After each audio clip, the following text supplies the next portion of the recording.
knowledge is not power. Knowledge is potential power. Knowledge is trumped every day by execution. And if you really want to change your life, you can't let the learning you have here lead to knowledge or become an idiot. You got to let your learning lead to action, and then you can become wealthy financially, mentally, emotionally, spiritually, and everything else. At this point in my life, nothing surprises me because every culture is different in the world, all the countries I work in, but we all have the same human needs. And so I hope I don't make any faux pas. I've been coming here for 25 years, so I think I probably won't make too many of them while I'm here. But I hope you know they won't be out of disrespect. But I really give a damn more than culture. I care more about the individual. It's because I've been obsessed with a question for most of my life, and the question really is, what makes the difference in people's lives? Why do some people perform so poorly consistently even though they have every advantage? And why are there some people that perform at the highest level have every disadvantage? And why are there some people that achieve everything they dreamed of and they're miserable? How many know somebody that has every reason to be grateful for their life and they're not? They're frustrated, they're pissed off, they're worried. How many know somebody like this? Say I. It's chronic. It's chronic in the world. And to me, that's failure.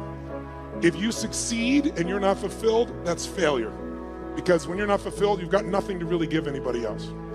The problem is when you are learning in the way we've traditionally learned, it was preparing you for a different world than the one we're in. You were supposed to sit passively. You report to your position when the bell rings, and then what do? Talk to your neighbor? Initiate? Make shit happen? No, what are you supposed to do? Sit down and what, guys? What are you supposed to do? Shut up. Don't talk to your... Today, if you're in business, you don't talk to your neighbor, you're out of business. Who's with me here? Say I. If you wait for someone to tell you what to do in business, it's over. Your competition has taken you. So we live in a different world, and here's the problem.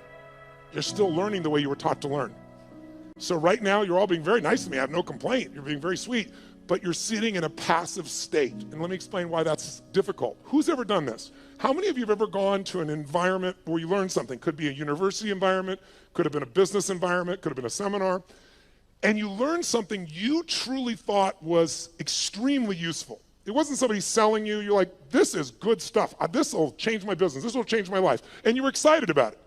And then you went home and you never actually applied a frickin' thing that you learned. Who's ever done this before? Raise your hand and shout, I. Who's done this more than once? Say, I. Who still feels intelligent? Say, I. You're confused. Now, I've done the same thing in the past, and I have to figure out what's the problem here. How could I be this devoted, dedicated guy, commit my money, my time, my energy, go to these events, work my tail off, take lots of notes, and then not apply it? And it's because I was learning in a passive state. Because when you're sitting like you're sitting right now, there's nothing wrong with it, but you will not, how much will you remember? If I asked you, where were you on 9/11, and you're not even Americans, how many can remember the moment when you heard about those planes crashing in the building? You could see where you were, you could remember, raise your hand if you could remember every detail. Wow, tell me where you were on 8/11. You know why? Information without emotion is rarely maintained.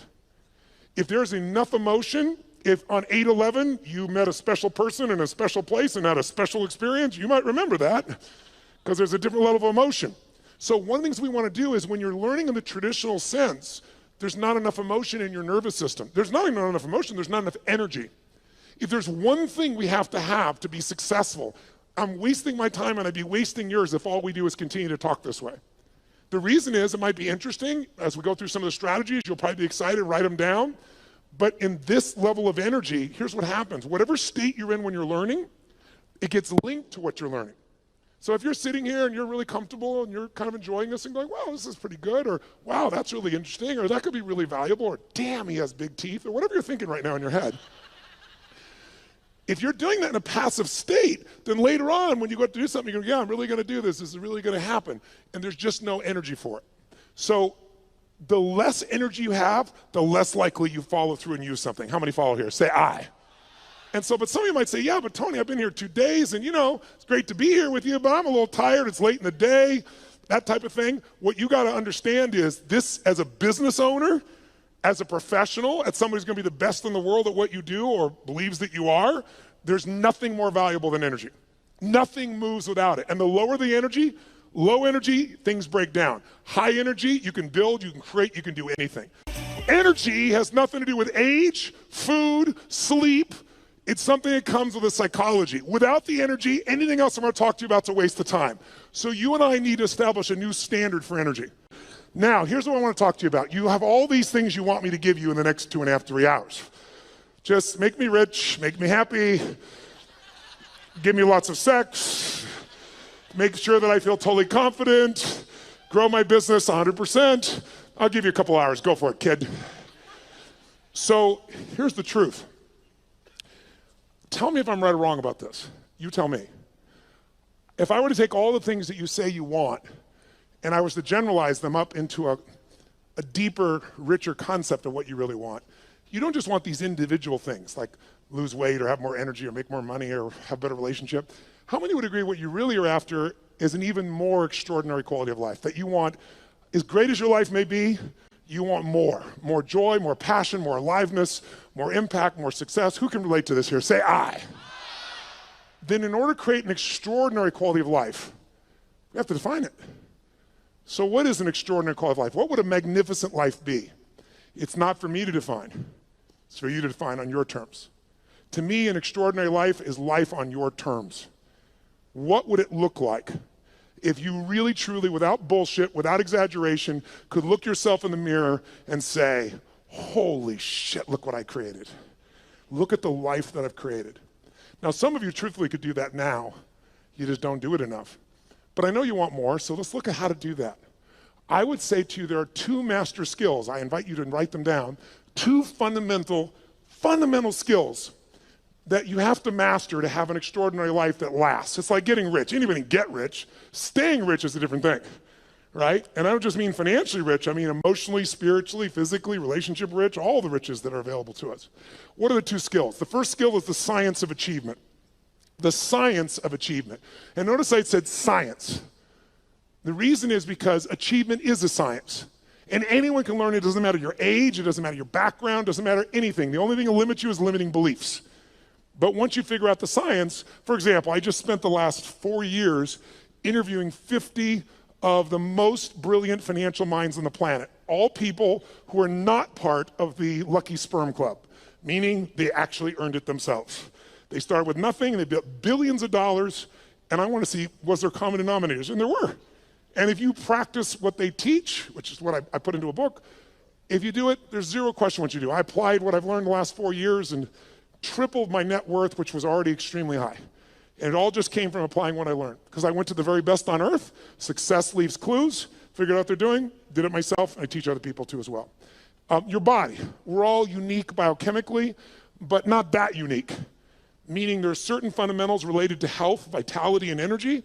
There's certain laws. If you violate those laws, you're gonna have low energy and you're gonna have dis-ease in your body. That's what disease is, dis-ease, right? If you align with them, you're gonna have enormous amounts of energy and you're gonna have an extraordinary life because you'll have the energy to make it happen. But those are principles, there are laws. You violate them, you pay the price. Whether you like it or not doesn't matter. Your beliefs don't matter. What matters is those are the rules. Now, all of you in this room, my bet is, have achieved a hell of a lot of you wouldn't even come here. The people that need something like this event the most rarely come. The people that are already successful to some extent, they want more. They've got momentum, that's why they come. But let's point out real fast what does it take to achieve. I want to give you what I believe, and you tell me if this is right or wrong, and maybe the best way to do this is to measure it. So I want you right now to think of something that you've achieved in your life that once seemed difficult or impossible to you. Something that once seemed like it was a pipe dream, like it would be impossible, but today it's in your life. That might have been starting your own business and now you have it. That might have been a person you wanted to go out with, you're hoping they'd say yes to going out, you're hoping you'd kiss them, you're hoping you'd make love to them, and now you're married to them, good morning, and you're gone. Law of familiarity, right? But it was once a dream. It was once like unbelievable, it seemed impossible. Maybe it was earning a certain amount of money. Maybe it was something simple like, how many of you when you were really young, there was a car that was like, or maybe even today, there was a car that was a symbol to you of freedom or success or something. Anybody have a relationship with like that, something, right? So you wanted it and it seemed impossible and then you made it happen. How many can think of something right now that once was impossible and it's in your life today, solid, you made it happen? Let me see your hands, say I. Then here's what I found. The best way to figure out how to duplicate success is to study how you've already done it. So think of that situation that once seemed impossible. It's now in your life. When it was impossible, what made it go from impossible to your life? Think about it. Well, what did you do to take this thing that seemed impossible and now it's in your life? But I would argue to you that there's 3 fundamental steps that everybody goes through at a minimum. If you took something once seemed impossible, it's there. And if we recognize what they are, you can go back to it and you know it works because you've done it before. And you can apply it to anything. And I've applied it most of my life. And by simplifying it, whenever I really want to achieve something, I come back to these 3 steps and I make it happen. So the first step is, tell me if this is true for you. You became obsessed by it. This thing you wanted, you didn't just want it, your hunger for it got stronger. Your desire for it got stronger. She's smiling, yes. Was it him? Good, I like that. Lucky man, right? But you had this hunger, you had this desire, but it's a hunger and a desire that wouldn't go away. People always ask me, one of the most common questions I'll get asked by people in the media is, Tony, is there a common trait? Because I coach all these multi-billionaires now at this point in my life. So I've got guys that have now become, I've coached them, but they're now my friends. So people, like to give you an idea, Mark Benioff, who started Salesforce.com from 0, and they're going to do this year $8 billion. And he did it right out of one of my seminars. Came up and told me, you convinced me, I'm leaving my company, I'm going to start this business, I'm going to apply the principles you taught. He said, it's called Salesforce.com, I'm leaving Oracle, we're going to do $100 million. He thought that was big. Now they're doing $8 billion.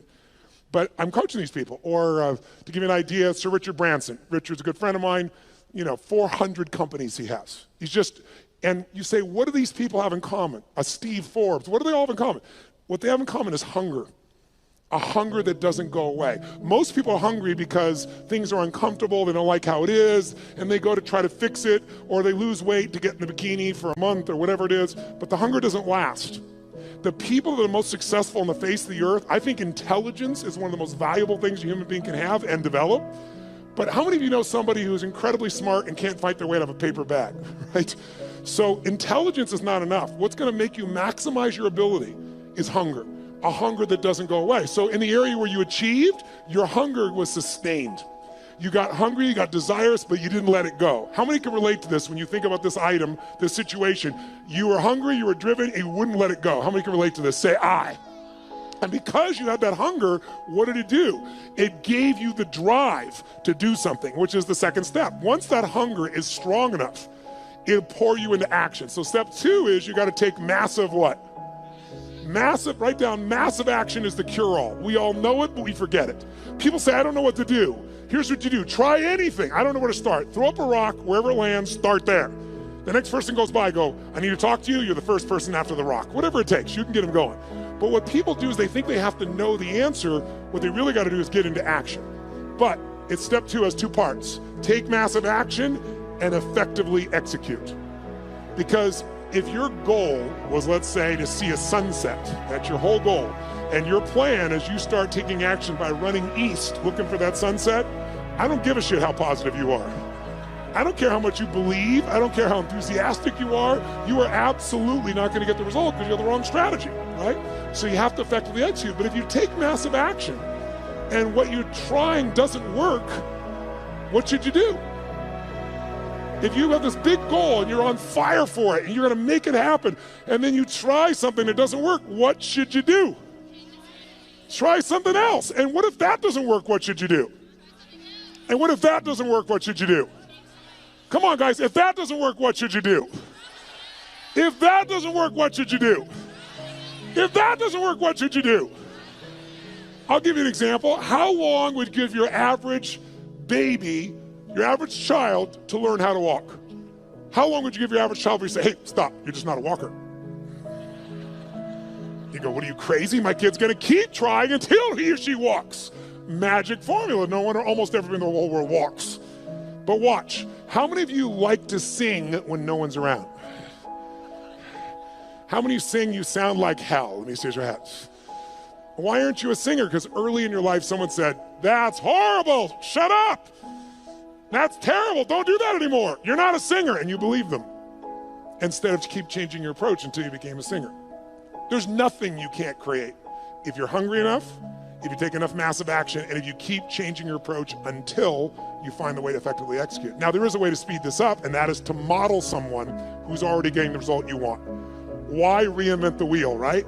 If you find this woman is able to have this incredible relationship with her man and she doesn't bitch about him all the time, they're in love, they're passionate for each other, she's not lucky. You want to find out, what is she doing differently with her man than you're doing, right? What's he doing differently with his woman than you're doing? Because if you find that out, you're going to find out it isn't luck. There's something underneath it all. And once you know what that something is and you effectively execute, then you only need one more thing to achieve what you want. And that's grace. Or some people call it God. Some like to call it luck. But there is an amazing thing I've learned in my life. The harder you work, the more focused you are, the more committed you are, the more flexible you are, the more grace tends to come to you. And the more you acknowledge grace in your life, that no matter how hard you and I work, there's still grace that we've been born in this time in human history. I mean, there wasn't a better time in your life or any lifetime to be an entrepreneur than there is today. There's more resources available at your fingertips, it's in your pocket, for God's sakes, than ever existed in the history of the world. And it's going to change every aspect of your life, and you want to be ready to take advantage of that. But it's really hard to take advantage of things when you're busy not noticing all the grace that already exists. I found when you acknowledge it's there. Who can align with this? Who's ever felt that sense of guidance or grace in your life? Pretty beautiful. So to achieve, that's really all it takes. How many of you did these 3 steps? How many of you became obsessed about this thing you wanted and wouldn't let it go, and your energy built and your desire built, and then you took massive action, and you didn't know what the hell you're doing, but you've maybe changed enough times till you figured it out, and some grace came to you and it worked it out? Who's done this before? Say I. Then I'm here to tell you, whatever's not in your life today that you want, go back to those 3 steps.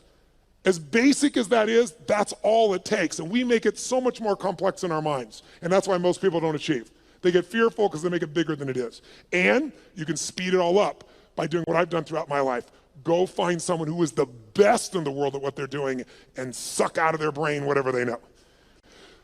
But there's a second key lesson. Because how many of you have ever done this? How many of you have ever achieved a goal that you worked your tail off to get to, and then you achieved the goal and your brain said, is this all there is? Who's had this experience before? Say I. Isn't that a brutal experience? I'd rather fail because, if guys like you and I, ladies and gentlemen in this room, were to fail, you don't accept failure, right? You just get up and try something else. So failure is actually better because you could still succeed. When you succeed and you're not happy, now you're what I call technically screwed. That's demoralizing because you worked your guts out and you achieved it and you're still not fulfilled. So the second lesson I believe is even more important. And this lesson, if you can take it home tonight, I'm telling you will change your life more than anything else I know. And I know it from 39 years of working with people, including myself. The second lesson is you must master the art of fulfillment. The art of fulfillment. And that sounds so basic, doesn't it? The art of fulfillment. But notice I didn't say the science of fulfillment. Why? It's not a science. You know why? Because what's going to fulfill you, my dear, you and you, even if you're dear friends or family, is not the same. Fulfillment's an art. If you want to know what fulfills people, look around this earth. You got to find what it is that will light you up. Because otherwise you achieve and you're not fulfilled. As I said earlier, success without fulfillment is the ultimate failure. You think that if you achieve, you're going to be happy. And I'm here to tell you, you got to happily achieve. And that sounds just like changing one word, but it's a different life. And in order to do that, you have to decide that fulfillment is even more important than achievement. And by the way, you don't have to choose. When you're really fulfilled, you tend to achieve more. But if you're going to be fulfilled by something in the future, and you can't find ecstasy in this moment, you won't find it in the future. More money, more accolades, more acknowledgement, more love, more alcohol, more sex, more whatever it is, it's not going to give you more ecstasy in the future if you can't find that ecstasy now. It's the most important decision of your life you could make today, and it could be worth the entire 2 days times 1,000. The most important decision that I'm offering you to think about making today, the most important decision in your life, what would it be? Some would say who you're going to marry, and I wouldn't disagree with that. That's probably one of the most important things in your life. Who you're going to spend time with is who you become. And if you pick the wrong person, life is a bitch. Or you marry him or her, right? And if it's the right person, life can be magnificent. But as important as that is, and I've made the wrong choice initially and the right choice for the last 17 years, my wife's been the greatest gift of my life. I thank God for every day. But I'm telling you, even more important than that decision. Because Your husband or wife or your boyfriend or girlfriend could go away. They could die. They could get cancer. They could leave you. They could divorce you. You're not in control. We all have the illusion of control. We have influence, not control. Not when it comes to other human beings. The only thing we can control is what we think about, what we focus on, what we feel, and what we experience. The most important decision of your life is deciding you will be happy no matter what. Because unless you do that, you won't be. And I can tell you achievement is common. Happiness that is sustained is not. If you want to be an achiever, here should be your new goal. To achieve the highest level of daily happiness that any human has ever experienced. Because if you do that, you'll be the ultimate achiever. You'll dwarf everyone else and you'll achieve as well. So I'd like, in the short time I got left, to do two things with you. I'd like to give you some tools, more tools for changing your states. You live in a beautiful state. How many like to do that? Say aye. Now I know many of you, about 35 or 40% of you came here primarily with the idea of business and business opportunities. So why am I talking about these items? How many of you, your business is like an extension of your identity? Let me see a show of hands. Or it's like your child. How many can relate to that, right? And how many of you have some children that need some correction? And so I do literally a 5-day total immersion on business. So I'm not holding back, but in 3 hours, I'd be sprinkling it. But I'd like to plant just a couple of seeds with you. And there's a unique opportunity that I'll tell you a little more at the end that the Australian government has created, that if you're an Australian citizen, who's an Australian citizen here? Awesome. You can go through my business mastery program and my Unleash the Power Within. One affects your psychology, one does every aspect of business. My promise out of the business mastery program is simple. If you don't have $1 million of value out of day one, you can leave on that point. You can even take your notebook with you. Nobody leaves. I've been doing this. I help people grow their business 30 to 130% like clockwork. And I'm talking about businesses like a company called HomeX, the largest home builder in Mexico. They directly relate to us, $750 million of increase in the last 24 months. Or a chiropractor's got 2 members of his staff, an army of 2, and he's doubled his business in the last 9 months, right? That's what I do. My greatest skill, and how do I do that?